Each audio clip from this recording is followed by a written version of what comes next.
నమస్తే ఎవ్రీవన్. అరుణాచలంకి వెళ్దాం అనుకోకుండా ఇంకా ఫ్రెండ్స్ని అందరిని అడిగిన ఎవరు రాననేసరికి ఒక్కడనే అయితే బయలుదేరిపోయినా.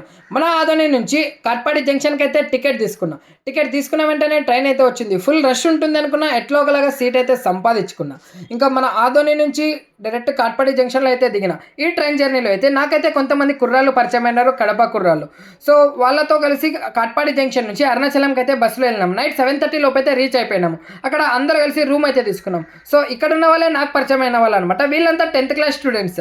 10th ఎగ్జామ్స్ కంప్లీట్ అయినాయనేసి అందరూ ట్రిప్ అయితే ప్లాన్ చేస్తారు. వీళ్ళతో ఇంకా గిరి ప్రదక్షిణ స్టార్ట్ చేసి ఆడుతూ పాడుతూ ఇంకా మధ్యలో ఒకరిది బర్త్డే ఉంటే కేక్ అయితే కటింగ్ చేసాము. ఇంకా కేక్ కటింగ్ చేసి గిరి ప్రదక్షిణ అయితే కంప్లీట్ చేసుకొని ఇంకా దర్శనం క్యూ లైన్లో అయితే మార్నింగ్ 3:30 నుంచి ఉన్నాము.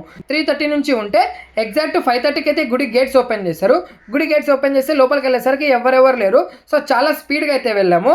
ఇంకా లోపలికి వెళ్ళేసి ఇంకా శివయ్యని దర్శనం చేసుకొని బయటకు వచ్చేలోపు టైం వచ్చేసి ఎగ్జాక్ట్ 6:19 అయితే అయింది. ఇంకా ఫ్రీగా దర్శనం అయితే చేసుకొని ఇంకా బయటకు అయితే వచ్చేసాము. నెక్స్ట్ వీడియోలో వచ్చేసి మన ఆదోని నుంచి అరుణాచలంకి ఎంత బడ్జెట్లో వెళ్ళాలో చెప్తా, ఫాలో చేస్తూ ఉన్నాను. నెక్స్ట్ వీడియోలో కలుసుకుందాం. Bye bye.